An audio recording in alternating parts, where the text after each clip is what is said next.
পরিষ্কার পরিচ্ছন্নতার আর এক নাম হলো সুস্থ জীবন।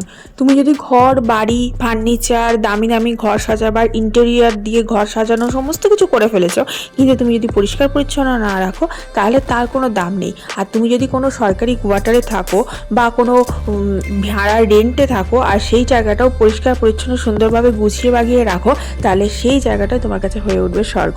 Hello everyone, this is Ivy, welcome back to my channel. ইসএস ডায়েরিজের নতুন সকালে তোমাদের সকলকে ওয়ার্ম ওয়েলকাম জানাই।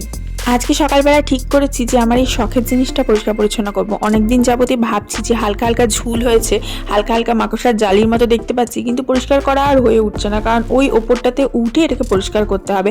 আর এইটাকে পরিষ্কার করা মানে চারটিখানি ব্যাপার নয়, ছোট ছোট ক্রিস্টাল জয়েন করে করে এটা তৈরি করা, সুতরাং এটা খুব ধৈর্য সহকারে অনেকটা সময় নিয়ে তবে পরিষ্কার করতে হবে। এটা হচ্ছে আমার ঝুমুর, মানে আমার শখের ঝুমুর, যেটা আমরা লাস্ট যখন শিলিগুড়ি গেছিলাম, মানে পাহাড়ে দার্জিলিং গেছিলাম, তখন শিলিগুড়ি থেকে কিনে নিয়ে এসেছিলাম এবং সদর শিলিগুড়ি থেকে নিয়ে এসে এটা অ্যাসেম্বল করে লাগানো হয়েছে। আমাদের এখানেও পাওয়া যায়, তবে আমাদের এখানে কস্টটা বেশি আর ভেরিয়েন্সটা কম, কিন্তু শিলিগুড়িতে পার্টিকুলার লাইটেরই প্রচুর মার্কেট রয়েছে এবং সেখানে হোলসেল রেটে প্রত্যেকটা জিনিস পাওয়া যায়। ইভেন তুমি ওয়াল লাইটও বিভিন্ন বিভিন্ন ভ্যারাইটি পাবে, যেগুলো কিন্তু ন্যাচারালি আমি আমাদের এখানে দেখিনি, দুর্গাপুরে দেখিনি, কলকাতা সাইডে হয়তো পাওয়া গেলে পাওয়া যেতেও পারে। যাই হোক, তো এটা আমি খুবই ধৈর্য সহকারে আস্তে আস্তে পরিষ্কার করছি। দেখতেই পাচ্ছ জাস্ট হাত বোলানোর মতো, কারণ প্রত্যেকটা একটা একটা করে ক্রিস্টাল জয়েন করে এটা তৈরি করা হয়েছে। আর এই অ্যাসেম্বলটা না পুরো আমার আমার বর বসে বসে করেছে, অনেক অনেক সময় লেগেছিলো এবং অনেক ধৈর্য সহকারে করেছে। অ্যান্ড হ্যাঁ, তুমি বলতেই পারো যে লোক ডেকে করে না কেন, তো আমার বর এগুলো খুব ভালো পারে, মেকানিক্যালের সমস্ত কিছু জিনিসও খুব ভালো পারে, তার জন্য ও নিজেই করেছে। ও যখন সন্ধ্যের দিকে সমস্ত কাজের শেষে, মানে অফিস টফিস করার পর যখন সন্ধ্যের দিকে যখন ও সময় পায়, তো সেই সময়টাতে একদিন দুদিন ধরে ও এটা অ্যাসেম্বল করেছিল। তো যাই হোক, সেটাই বললাম যে খুব ধৈর্য সহকারে আমি এটা পরিষ্কার করছিলাম। ফাইনালি এটা পরিষ্কার হয়ে গেল। অ্যান্ড এই যে জিনিসটা আমি কিনে নিয়ে এসেছি, এটাকে যদি আমি পরিষ্কার না করতাম তো এটাতে ধুলো পড়ে পড়ে নোংরা পড়ে পড়ে একটা আস্তরণ ক্রিয়েট হয়ে এটা একটা জৌলস, যেটা সেই নতুন যে জিনিস যে জৌলসটা সেটা কিন্তু নষ্ট হয়ে যেত। তার জন্যই বলছি যে প্রত্যেকটা জিনিস কিনলেই হবে না, ঘর সাজালেই হবে না, সেই জিনিসগুলোকে যত্ন করতে হবে এবং পরিষ্কার পরিচ্ছন্ন রাখতে হবে।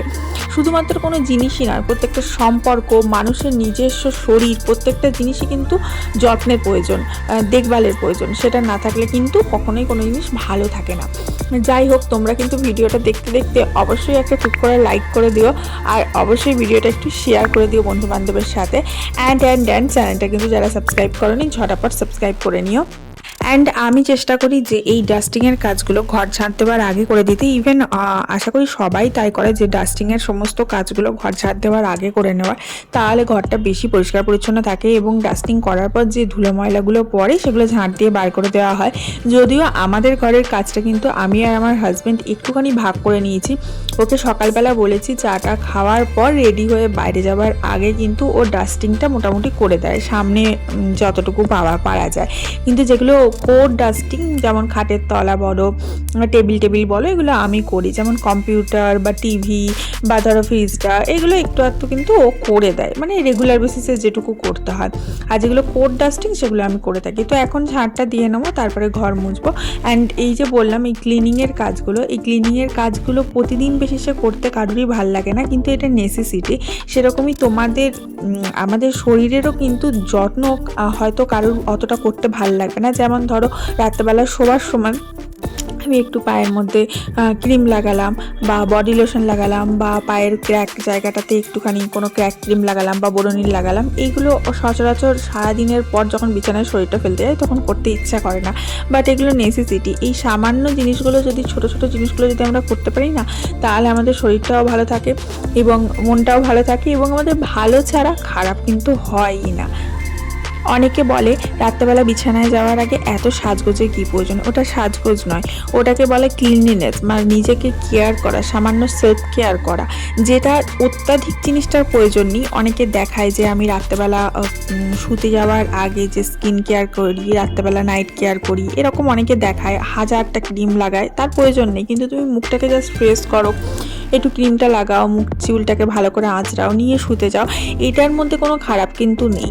তোমার যে ঠোঁটটা ফেটে যাচ্ছে সেটাতে তুমি প্রপারলি লিপ বাম লাগাও এবং ঠোঁটটা যদি একটু প্রপারলি কেয়ার করো, এটাতে কিন্তু কোনো ক্ষতি নেই, তাতে তোমার ভালোই হবে, খারাপ হবে না। এই শীতকাল বেশিসে আমরা মেয়েরা একটু একটু যত্ন করলেও ছেলেরা কিন্তু প্রচুর ইগনোর করি নিজেদেরকে যত্ন করার জন্যে। আমি দেখেছি ছেলেরা ঠোঁটটাতে একটু লিপ বাম বা ব্রোনিল লাগাতেও খুব কষ্ট হয়, কিন্তু এই যে শীতকালের সময়টা, তখন যদি একটু কষ্ট করে ঘর থেকে বেরোচ্ছে, যখন কাজে যাচ্ছে, তখন একটু লিপ বাম বা ব্রোনিল কিছু একটা লাগিয়ে দিল, ব্যাগে একটা লিপ বাম লাগিয়ে লাগালো, তাতে কোনো তার মানে বলে না যে পুরুষ মানুষ কেন লাগাবে, কিন্তু সেটার কোনো ক্ষতি নেই বা সেটার কোনো লজ্জার ব্যাপার নয়, সেটাকে সেলফ কেয়ার বলে। আজকে ব্রেকফাস্টে বানিয়েছিলাম লুচি আর আলুর তরকারি, গরম গরম লুচি আর আলুর তরকারি। শীতকালের সিজনটা দেখবে বিভিন্ন রকম জিনিস খেতে ভীষণ ভালো লাগে। এই সময়টা পিঠে পুলি বিভিন্ন সরঞ্জাম হয়, বাট আমি পিঠে পুলি পার্সোনালি খুব একটা পছন্দ করি না বা করিও না, বাট এই লুচি তরকারি এগুলো আমার ভীষণ পছন্দের জিনিস, তো মাঝে মাঝে করে থাকি। তো আজকে সেরকমই লুচি তরকারি করেছিলাম। আসলে মেয়েটা যখন সকালবেলা আর্লি মর্নিং স্কুল গেছে, ওকে কিন্তু লুচি তরকারি করে দিয়েছি এবং তরকারিটা ছিল, গরম গরম লুচিটা আমরা ব্রেকফাস্টে ভেজে খেয়ে নিলাম। তো ঘরটা ঝাড় দিয়ে ব্রেকফাস্টটা করে নিলাম। এখন বালকনিটা ধুয়ে ঘরটা মুছে নেবো, তাহলে যেটা মানে বেসিক ক্লিনিং নিডস সেটা কিন্তু পূরণ হবে। প্রত্যেকটা ঘরের একটা বেসিক নিডস থাকে, বেসিক ক্লিনিং নিডস থাকে, এইটা হচ্ছে বেসিক নিডস তোমার ঘরের জন্য। ঘরটাকে ঝাড় দেবে, মুছবে, ব্যালকনি ধোবে, পরিষ্কার পরিচ্ছন্ন রাখবে। তো ব্যালকনি ধোয়া কিন্তু অনেকে ভাবে যে ব্যালকনি ধোয়ার প্রতিদিন প্রয়োজন নেই, মুছে দিলেই হয়। আমার মনে হয় পার্সোনালি ব্যালকনিটা ধুয়ে দেওয়াই ভালো, কারণ ব্যালকনি এমন একটা জিনিস যেটা ওপেন স্পেস, যেটার মধ্যে প্রচুর ধুলো ময়লা ঢুকছে। আর আমাদের দুর্গাপুরে তো সব জায়গায় কালি হয়, মানে এখানে যেহেতু কলকারখানা বেশি, তার জন্য তুমি যে কোনো জায়গা খোলা রাখো, সেখানে দেখবে একটা কালির আস্তরণ, মানে ব্ল্যাক টাইপের একটা ডাস্টের আস্তরণ জমে যায়। তার জন্য ধুয়ে দেওয়াটা আমার মনে হয় খুব নিট। এই যে গাছগুলো রাখা আছে, গাছগুলোকে যদি আমি যত্ন না করি, গাছগুলো কি ভালো থাকবে বলো? সেরকমই আমাদের শরীরেরও একটু যত্নর প্রয়োজন আছে। আমরা চান করে উঠে একটু ক্রিম লাগালাম, রাতে শুতে যাবার আগে একটু সেলফ কেয়ার করলাম, এটাই বলছি বেসিক নিডস এগুলো আমাদের করা কিন্তু খুবই দরকার। যাই হোক, আজকে না ঠিক করেছি যে একটু শ্যাম্পু করব, কারণ আজকে অনেক তাড়াতাড়ি কাজগুলো কমপ্লিট করে নিয়েছি। আর শ্যাম্পু করার জন্য এবারে আমি একটা নতুন জিনিস করেছি, সেটা হচ্ছে চা পাতার জলটাকে খুব ভালো করে ফুটিয়েছিলাম, নিয়ে চা পাতার জল বার করেছিলাম। হ্যাঁ, এটা তো প্রতিবারই করি। তার মধ্যে আর একটা এক্সট্রা জিনিস অ্যাড করেছি, সেটা হচ্ছে ওই চা পাতার জলটা আমি একদিন যাবত রেখে দিয়েছিলাম, তার মধ্যে চাল আর মেথি দানা ভিজিয়ে, কালো জিরে ভিজিয়ে, এবং সেইটাকে ছেঁকে নিয়েছি এবং দেখাচ্ছি তোমাদেরকে এক্ষুনি। এবং সেই যে জলটা হয়েছে সেইটার মধ্যে অ্যালোভেরা অ্যাড করেছি এবং সেটার মধ্যে শ্যাম্পু ডাইলিউট করে সেটা আমি স্ক্যাল্পে অ্যাপ্লাই করব ঠিক করেছি। দেখি কতদূর কি রেজাল্ট পাই, যদি ভালো রেজাল্ট পাই তাহলে ডেফিনেটলি তোমাদেরকেও বলবো করতে। তবে একটা জিনিস কি, যেগুলো আমি অ্যাড করেছি সেগুলো সবই অর্গানিক, সবই ঘরে পাওয়া যায়, সেগুলো কোনোটাই কিন্তু কেমিক্যাল বেস নয়, এবং সেগুলো সমস্তটাই কিন্তু লাগানো ভালো, কারণ সেই সমস্তটাই পেটে দেওয়া জিনিস। দেখো, একটা জিনিস হচ্ছে যেটা তুমি পেটে দিতে পারো, সেটা তুমি স্কিনে, মাথায়, চুলে, যে কোনো জায়গায় দিতে পারো, জানবে সেফ। যেটা পেটের মধ্যে হজম হয়ে যাচ্ছে সেটা তোমার সেফ, কিন্তু যেটা তোমার পেটে হজম হয় না, সেটা যদি তুমি স্কিন বা মাথায় বা কোনো জায়গায় অ্যাপ্লাই করতে যাও, তাহলে সেটা তোমার একটু কেয়ার নিয়ে অ্যাপ্লাই করাটাই ভালো, কারণ যেটা তোমার পেটে হজম হয় না সেটা তোমার স্কিন হজম নাও করতে পারে, তোমার স্ক্যাল্প হজম নাও করতে পারে। যাই হোক, প্রত্যেকটা জিনিসেরই যত্নের প্রয়োজন এবং প্রপার কেয়ারের প্রয়োজন। চলো তোমাদেরকে দেখাই যেটা বলছিলাম। এই যে চা পাতার জলটা বার করেছি, এটা নর্মাল চা যেটা খাই সেটাই বার করেছি একদিন আগে, এবং তার মধ্যে ওই যে চা, মেথি দানা, ওগুলো সব ভিজিয়ে রেখেছিলাম, নিয়ে সেটা ছেঁকে নিয়েছি। নিয়ে অ্যালোভেরা, এটা হচ্ছে অ্যালোভেরাটাও আমি কিন্তু 24 আওয়ার আগে কিন্তু তুলে জলের মধ্যে ভিজিয়ে রেখেছিলাম, যাতে এর মধ্যে যে ইয়েলো একটা পদার্থ বেরোয় সেটা যাতে বেরিয়ে যায়, কারণ সেটা খুবই খারাপ। এবং তারপরে সেটাকে নিগড়ে রসটা বার করে নিচ্ছি। এটা মানে ছুরি দিয়ে কেটে প্রপার প্রসিডিওরে বার করলেও হতো, বাট আমি আর প্রচণ্ড তাড়াহুড়ো ছিল, তার জন্য আমি হাত দিয়ে এইভাবে বার করে নিচ্ছি, কারণ এই যে পাতাগুলো রয়েছে এটা আমি ছেঁকে নেবো, আর না হলে শ্যাম্পু করে নিলেও এটা ধুয়ে দিলে চলে যাবে। এই যে দেখো, এইগুলো ভেজানো ছিল, তো এটা হচ্ছে লিকুইডটা, এটা দিয়ে শ্যাম্পু করব। অ্যান্ড দেন চান টান করে আসার পর লাঞ্চে বসে গেছি। লাঞ্চে আজকে ছিল ভাত, আর ছিল পালং শাকের তরকারি করেছিলাম, শিম, বেগুন এই সমস্ত দিয়ে, গন্ধরাজ লেবু ছিল, আর গাজর কেটেছিলাম।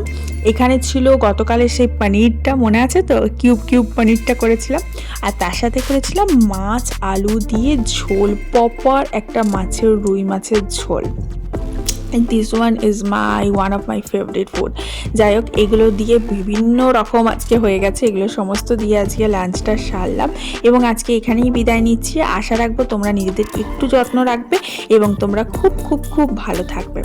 লাভ you all, love you guys, bye, take care, love you.